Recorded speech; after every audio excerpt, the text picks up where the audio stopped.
A little girl went over her friend's house and they started to play. After a while, the mom said, "Children, quiet down. I have a headache." Well, that happened 2 or 3 times. Finally, the visiting little girl went over to the lady and, she asked her about that headache. And the mom said, what do you and your mom do when you get a headache? And she said, "Oh, we don't get headaches." "Does it hurt?" "Oh, yeah, it hurts a whole lot." Little girl thought about it. She said, "Well, my land, do you know the prayer of faith?" And she didn't know the prayer of faith. So the little girl said, "If you will just sit down for a moment, get quiet and still, I will read to you, I'll say the prayer of faith." And so the mom got into a chair and she just sort of quieted down a little bit, turned within, and the little girl read the prayer of faith by Hannah More Cohouse. "God is my help in every need." Well, she had memorized it at that point. "God does my every hunger feed. God walks beside me, guides my way through every moment of the day. I now am wise, I now am true, patient, kind, and loving too. All things I am, can do, and be through Christ the truth that is in me. God is my health, I can't be sick. God is my strength, unfailing, quick. God is my all, I know no fear, since God and love and truth are here." And then the little girl said, "Well, now that your headache's gone, we can play." And so the kids went and played, and the mom said, "I don't know if I was healed instantly in that moment or whether I was just too embarrassed to say that I still had a headache." So they didn't hear from her the rest of the day, and they got to play. But I love the humility shown in a child who has faith in God. Another little child was taught prayer by her mother. And the little child had some trouble with coughing. And as soon as he might start feeling like coughing, he would say, "Mom, quickly, I must pray so that the cough will go away." And the mom was sharing with a friend that, she told the child, "Well, honey, prayer is important, but, it's not going to help with that cough." And Emily Cady, the author of the classic book, God, a Present Help, and others, she said she didn't agree with that mom, that truly prayer can be used in all things. And so the humility and the wholehearted faith of a little child, I think that we can learn from that, can't we? When Jesus said, "Whatsoever you ask in prayer, believe that you have received it." To approach that with the prayer of a little child and to expect good to happen. June 13th of this month was Child's Day, and I thought, let's look at what we can learn from children, how we can be more childlike. The way shower and teacher, Jesus the Christ, in Matthew 18, verses 1 to 3, the disciples came to him and asked, "Who then is the greatest in the kingdom of heaven?" And this is what he did. He called a little child to him and placed the child among the disciples. And he said, "Truly I tell you, unless you change and become like little children, you will never enter the kingdom of heaven." Wow, that is pretty amazing statement to make, isn't it? Unless you become like little children. Little children, as we said, have a wholehearted, humble faith. And also, children are playful.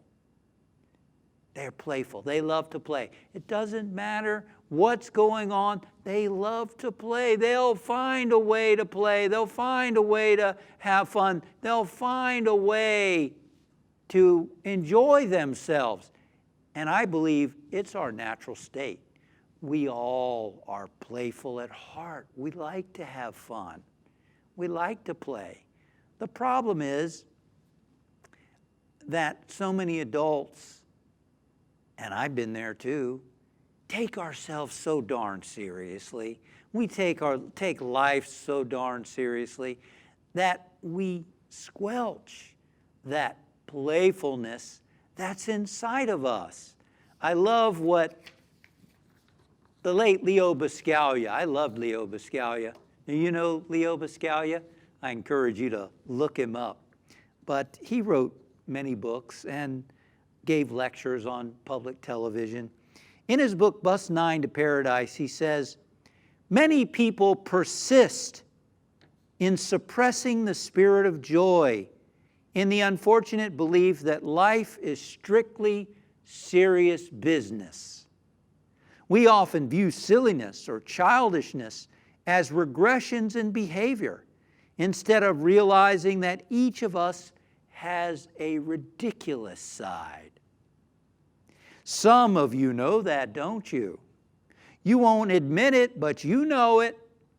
And that the child in us is one of our most prized possessions. We cultivate refinement and sophistication at the expense of spontaneity and fun. Polite tittering substitutes for unrestrained laughter.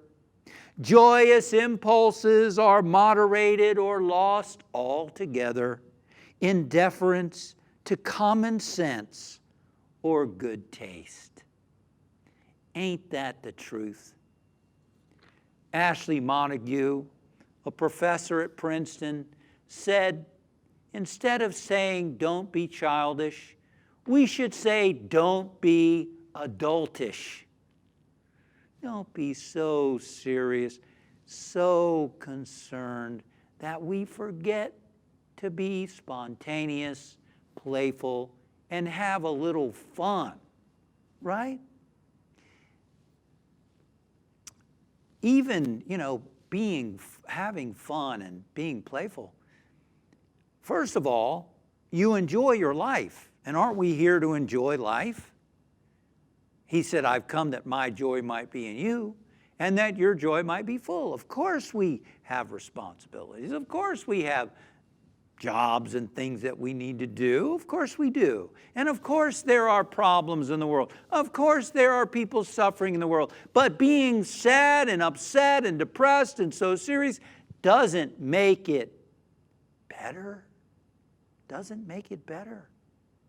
You know, when I was in high school, I was a pretty lighthearted guy. Really, as a kid and as a teenager, I was pretty lighthearted. People expected that from me. I enjoyed it. It was fun. But then when I went to college, when I was on the spiritual path, wondering what is life all about, what am I supposed to do with my life? Also just going through emotional turmoil from my first romantic relationship I was in and just all different things going on in my life. I started to get pretty serious. I was serious, And I remember going back to my high school, Norfolk Collegiate. They had it so that if you're alumni and you're in town, you could pop into a class. And I was in the hallway and my ex-English teacher, she was teaching a speech class. She said, Justin, would you come into my class and talk to my class? I was like, sure, I'd be happy to. So I went into her class, and after a little while of communicating with these students, some of them had known me from the previous years, one of the kids piped up and said, Justin, you've gotten so serious. You used to be so funny. What happened to you? Now, that wasn't wonderful to hear. I think I said something like, well, things are serious. And she's like, well, then I'm not going to college, if that's what happens. gee, I got so serious at one point because this is serious business. What am I going to do with my life? And, what is the world? Look at all the problems in the world. No, children are playful. Children are spontaneous. Life is to be lived. We don't help the world by being so darn serious. We help the world by bringing joy and happiness. Stop being adultish. Let's be more childlike and playful. I'm not talking about intense play. Now, I like intense play. Some of you know I'm a golfer. I play on the Amateur Players Tour. I love to compete in golf. For me, it's fun, but it's a different kind of fun. It's a flow fun. I call it flow fun because it's concentrated and, but it's important that we have some lighthearted fun in our life. This couple was told they needed more play in their relationship. So what did they do? They bought a ping pong board and a ping pong table. And guess what? He said, I am not going to have any mercy on you. And she said, I'm going to knock this ball down your throat. Well, guess what? They had to stop playing ping pong because it was not helping their relationship. I'm talking instead of such serious play where our egos are on the line, where we've got to prove something or we are all serious. No, how about some spontaneous, lighthearted fun? So they turned their ping pong table into a laundry folding table and took up some more lighthearted activities. What do you do for fun? What do you do for play? Think about it for a moment. What do you like to do that's just fun for the sake of doing it? Is it listening to music? Is it playing music? I like to watch dogs play with each other. I loved watching that. They jump around. Animals love to play. There are books written on play now because they recognize the tremendous value of play. Animals learn behaviors through playing. Children and adults can learn behaviors through play. They learn how to use their body, how to move, how to do different things. Play is very useful also, It brings joy and it helps us develop ourselves. What do you like to do to play? Maybe you like to walk in the park, look at the trees, look at the birds. That sounds so simplistic, but look at all the people walking through a park or on the street, and where's their attention? They could do that at home. Look at all the people walking through the park, seriously trying to figure out something. Now, there's nothing wrong with that. Taking a walk is great for figuring out stuff. I don't know why. I don't know why they've given some people a hard time for taking walks when it's a great way to invigorate yourself and think more clearly. What do you like to do to play? I encourage you to make a list. Make a list of some things that you can do just for the joy of it. Walking on the beach. And I encourage play breaks. There was a woman named Anna Cooper who wrote a book on learning how to not go home from work exhausted. And one of the things she recommended is play breaks. We tend to think you need 3 or 4 hours to play. No, she said you can interject 1 minute, 2 minute, 3 minute little play breaks, pray is good too, prayer break, in your day so that you can take a minute to look up a movie you're going to see tonight or during the weekend. That's a little bit of a break during your day. You can call up your spouse or partner or friend for a minute or two just to say hi. There's a little play break in your day to bring a little bit of lightheartedness into your day and into your life. So take a play break. You can go into your mind for just a minute or two and put yourself on a beautiful beach, taking in the sun, walking along the shore. You can go into your mind for a moment see yourself floating in a canoe on a pond or in a lake. Just a moment of play and joy. So let's take on more of that quality of children, which is to play, to play. Next, how about laughing? Proverbs says, a merry heart doeth good like a medicine. It's very important. Laughter makes us feel good. Laughter is great for overcoming stress. I once took a workshop at Unity Village when I was a minister. And during the workshop, it was on stress, overcoming stress. And at one point, she had us laugh, I think for like 30 seconds or a minute, just laugh. We made ourselves laugh.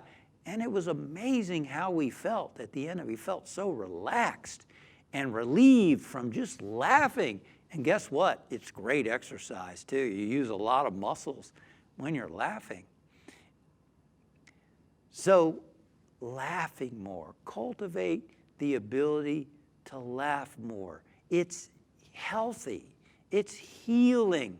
Children love to laugh. They don't need a reason to laugh. They just laugh. They'll find a reason to laugh. And it's healthy. You probably heard about Norman Cousins, who wrote a book, Anatomy of an Illness. He had a life-threatening disease, and he was in a lot of pain. And what he did was, he would watch funny videos, the funniest videos that he knew of, Laurel and Hardy and the Three Stooges, and I don't really find those that funny, but he did. He watched whatever made him laugh, and he said that a few minutes of belly laughter relieved him of pain for hours. Laughter was an important ingredient in his healing, and we can all cultivate laughter. It's important to laugh. And you know what? It's very constructive too. It's very resourceful to laugh. Michael Singer said that the Dalai Lama and some Buddhists develop whenever they approach a problem. They laugh. They laugh. Think about that. What do you think is more resourceful when we have a problem to solve? I'm going to solve this problem. Getting stressed out, oh my God, we have a problem, stressful. What does the Dalai Lama? He laughs. What's more resourceful? Tension, stress to solve that problem, or relaxing and releasing positive endorphins in our body that course through our body, making us feel good? Which is going to be more effective in coming up with solutions? That doesn't mean we're never serious. No, we've got to be serious. We've got to approach things seriously. But I just find it interesting that that's how the Dalai Lama responds initially with a problem, with some laughter. Interesting, right? Something to consider. Very childlike. And yet, people get so serious, about everything. Everything. Leo Buscaglia tells a story about a family who loved to laugh. And during the 1971 earthquake in California, after the quake had settled, this family who loved to laugh went out, they went out on the lawn to where all the neighbors were gathered to assess the damage to their home. And all of a sudden, one of the daughters gasped as she pointed to the corner of the house that had sort of collapsed, and exposed to the world was the family toilet. And when the little boy saw it, the whole family started laughing, and he said, "Now the line won't be as long." And their favorite, and the neighbors were looking at this family who were laughing. They were dumbfounded by the laughter of this family. And their favorite line that made them laugh was when an older lady said, "How could they laugh at a time like this? They must be crazy." And they all laughed. Why not? You know what? It happened. You ain't going to change it. It is what it is. Might as well laugh. Swami Kriyananda, who was the direct student, disciple of the great yogi sage Paramahansa Yogananda, and he founded several communities around the world. One of them was Nanda Village, which is a yoga meditation spiritual community where I lived for 3.5 years. And I got to befriend Swami Kriyananda, also known as Donald Walters. And one of the things that he said is, he talks about the time when his community, the first one he built, there was a fire, a spark from a community vehicle, city vehicle, caused a forest fire. And just about all the homes on his community were burned down. Well, they got busy right away, starting to rebuild. And he was in town for something, buying some materials or something, and he was in the store, and he was singing. And when he went to the cashier was talking about, how terrible this fire has been, and she asked him, well, how could you sing at a time like this? And he said, well, we lost the buildings in our community, but I didn't lose my voice. Developing the quality of laughter. So here's one thing we can do to be more childlike in laughing more often, and that is to make it a goal to laugh once an hour. How about that? Laugh once an hour. And if it didn't happen spontaneously and naturally, we can make ourselves laugh. Make yourself laugh. Ha ha ha ha ha ha. Fake it. Fake it. You know what? That exercised the same muscles. It felt good. So let's develop more laughter in our lives. Be more childlike in developing laughter. Also, curiosity. Developing curiosity. Children are so curious. They're curious about everything, aren't they? What is that? Why does it do that? This lady shared how her little girl at dinner all of a sudden asked, what color is a frog's blood? I mean, children are curious about life. They collect things. They want to know things. They collect jars of stuff. They want to know. They want to touch stuff. They want to feel it. They want to hear it. They want to experience life. And so many adults are suffering from hardening of the mind. Hardening of the mind. Being curious keeps us youthful, keeps us young. I know many of you know that because a lot of you are young at heart. You're curious about life. You're interested in life. You're doing things. You've got hobbies. You're interested in life. And that's a quality of being a child. Being alive, so many people take it for granted that they're alive. We're so used to just thinking, well, I did that, Been there, done that. I've seen the Grand Canyon, or yes, it's another day. There is a tree. I'm alive. Ho-hum. It's not ho-hum. It's a miraculous. Every single moment is miraculous. We don't have to wait for some amazing thing to happen out there. It's happening every moment of the day. We're alive. What is life? Look at yourself. You're amazing. You can think, you can sing, you can laugh, you can talk, you can walk. I mean, whatever you can do, you're alive. You're alive. All the stuff we see around us is incredible. Children know that. Yeah, well, that's because it's the first time they experience it. Every moment is new. That tree that you looked at yesterday, or that person in the bed next to you, they're not the same that they were yesterday. Or the cat or the dog. They've changed a little bit since yesterday. Every moment is different. Children appreciate it. They're curious about it. And you and I can do the same. Developing curiosity. That's not childish. That is incredible. Aldous Huxley said, "The secret of genius is to carry the spirit of the child into old age, which means never losing your enthusiasm." Wow. Yes. Play, laugh, be curious. And children are non-judgmental and trusting, aren't they? They're non-judgmental. They meet a child and another kid, and they check them out for a moment. Next thing you know, they're talking like good buddies. They just see another person.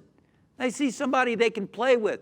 They don't have all this adult stuff where adults need to find some external reason for being important. We all need to feel important. But the problem is when we feel like we need to feel important by chopping off somebody else's head so that we feel taller, as Swami Yukteswar once said. Or measuring ourselves with other people, thinking, well, look what he's done and look what I've done so I can feel important. Children don't do that. They just see another person. They're non-judgmental. They see someone they can play with, someone they can have fun with, somebody they can know. You know what? Children don't. I read once that there's only two things that we're born with the fear of. Children have a fear of before the age of 5. The fear of loud noise and the fear of being abandoned. That's it. Everything else is learned. It's learned. So children learn prejudice. They learn hate. I knew someone who said that this white lady lived in Richmond, Virginia in the 50s. And she told me that she had a friend who was black, and they required that friend to go to the back of the bus. They were little girls. My mother did not, I just gave it away, didn't I? My mother was that woman, and she did not understand why that was the case. So she would go sit in the back of the bus with her friend. They don't see it. They don't see. There's no difference. They're just kids playing. People. Children are non-judgmental. I love the scene in the movie Young Frankenstein. You ever see that movie? Very hilarious. Gene Wilder's in it. And he creates Frankenstein, and Frankenstein ends up with an abnormal brain and is wandering around in the town, and he comes across a little girl, and the little girl's playing. Well, she doesn't see a big ugly monster. She sees another human being, so to speak. Another being, let's put it that way, a being who she can play with. And Frankenstein responds to that because there's a playful spirit in all of us, even Frankenstein. And so at one point, she's sitting on the end of a seesaw. And Frankenstein, who's 8 foot, 500 pounds, sits on the other end, and the little girl goes flying through the air. She goes through an open window in her home, right into the bed, into the covers, and her mom walks in and looks in, and there she is laying down peacefully in bed. I love that scene because it shows how that non-judgmental and accepting quality of a child can bring out the best in other people. And they're trusting. Children are trusting. Here's the thing about trust. I think many adults are mistrusting. They start with mistrust. And as Stephen Covey, the author of The Speed of Trust, he says that trust is important in the business world. It's important to start from a place of trust with dealing with people. Otherwise, if you start from a place of mistrust, you can limit your possibilities with people because you're looking from an eye of mistrust, and you may not hear things, you won't hear things from the same filter when you come from a place of trust initially. That doesn't mean if the person proves that they're not trustworthy that you're going to continue to treat them as they are. No. And it doesn't mean that you don't listen to the signals that come from inside of you when someone truly isn't trustworthy. See, that's important to recognize. The late Dr. Wayne Dyer used to talk about people being conned. And he said that people who get conned, it's not because they're so trusting, it's because they're greedy. They're looking to get rich quick. They're looking to get rich without having to do a lot of work. And that's how they get conned. It's not because they're trusting. He said if we're mistrusting, then we're going to put everybody in the same category. We won't trust anybody. And then when there really is someone who is not trustworthy, we won't hear our inner signals. Warning, warning, warning. I think that makes a lot of sense, doesn't it? It fits what Gavin de Becker, who wrote the book, The Gift of Fear, he is someone who helps protect celebrities and other public figures. And he says about children, don't teach your children to go around afraid of people. No, because then they're not going to be in tune with their inner signals when they really need to not trust someone. But if they're relaxed and they interact with people, then if there is someone they should be concerned about, their inner signals will warn them. And I thought, wow, that's pretty neat stuff. So develop that more. Let's be more non-judgmental, more accepting, and come more often from a place of trust. And play, laugh, develop more curiosity, be non-judgmental and trusting more. And then lastly, develop the optimism of a child. You know, this month, Anne Frank, that little girl who wrote the Diary of Anne Frank, she will have been 92 years old this month. Well, in her book, she wrote a line that I absolutely love. If you remember, Anne Frank was during the Nazi occupation, and she was in a home in Amsterdam, hidden in the home. I visited that home, the Anne Frank home in Amsterdam back in 1989. I spent a couple hours in there. It was fascinating, reading the things on the wall and looking at where they were hidden. It was a tight, cramped place, very cramped for her aunts and uncles to hide, to be hidden from the Nazis. And she spent much of her childhood in that hideout. And yet, she still had an optimistic attitude. I'd like to share with you a line that inspired me as a child, as a teenager, as a young adult, and inspires me today. And I think it'll inspire you to develop that optimism of a child. She wrote, "In spite of everything, I still believe that people are really good at heart. I simply can't build up my hopes on a foundation consisting of confusion, misery, and death. I see the world gradually being turned into a wilderness. I hear the ever-approaching thunder, which will destroy us too. I can feel the sufferings of millions, and yet, if I look up into the heavens, I think that it will all come right, that this cruelty too will end, and that peace and tranquility will return again." And you know what? She was right. She was right.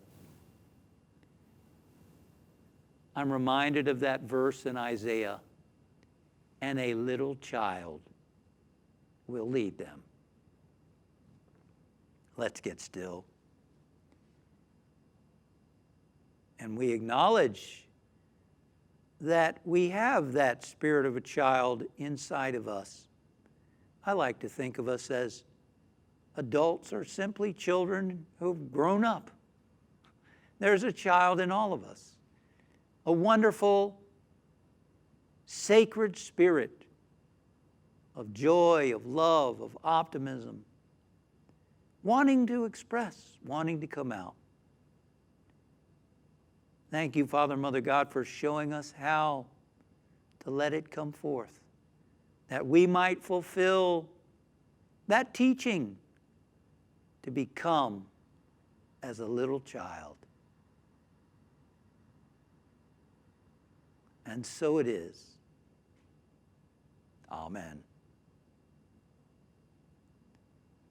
I'd like to thank our musicians today, Ray Davis, Claudia Carawan, for being with us on this live stream broadcast.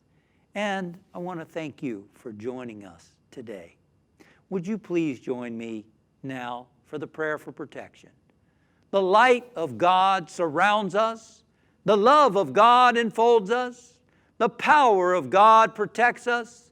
The presence of God watches over us. Wherever we are, God is, and all is well. I'm Justin Epstein, and I look forward to seeing you again next time. Namaste.